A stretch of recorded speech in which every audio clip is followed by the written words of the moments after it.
ভেন্ডি ভাজি হবে একেবারে ঝরঝরে, রং থাকবে একেবারে সবুজ, কোনো পিচ্ছিল ভাব থাকবে না। তাহলেই কিন্তু আপনার ভেন্ডি ভাজিটা পারফেক্ট হবে। তো চলুন পারফেক্ট একটা ভেন্ডি ভাজির রেসিপি আজকে আপনাদের সাথে শেয়ার করি। তো এর জন্য প্রথমেই আমি এখানে বেশ কিছু ভেন্ডি নিয়ে নিয়েছি। ভেন্ডিগুলো প্রথমে খুব ভালোভাবে আমি ধুয়ে পানিটা ঝরিয়ে নিয়েছি। তারপর ছুরির সাহায্যে একত্রে অনেকগুলা ভেন্ডি আমি এভাবে কেটে নিচ্ছি। চাইলে এই টেকনিকটা কিন্তু আপনারা অবলম্বন করতে পারেন। তাছাড়া আপনারা বটি দিয়েও কিন্তু এই ভেন্ডিগুলো কেটে নিতে পারেন। তো এক এক করে আমি সবগুলো ভেন্ডি বা ঢ্যাঁড়স কেটে নিয়েছি। এখন ভাজার পালা। তো একটা ফ্রাইং প্যানে আমি দিয়ে দিচ্ছি পরিমাণ মতো সয়াবিন তেল।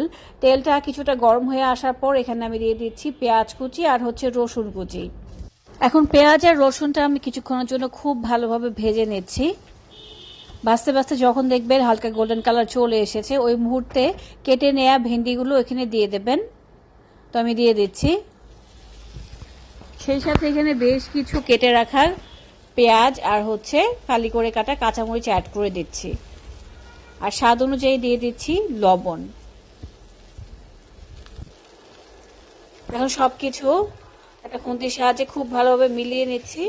আর ঢাকনা লাগিয়ে মিডিয়াম টু হাই আছে এটা আমি রান্না করব 3 থেকে 4 মিনিট। অবশ্যই আপনারা ঘড়ি ধরে এই রান্নাটা করে নেবেন। ফিরে এলাম 4 মিনিট পর।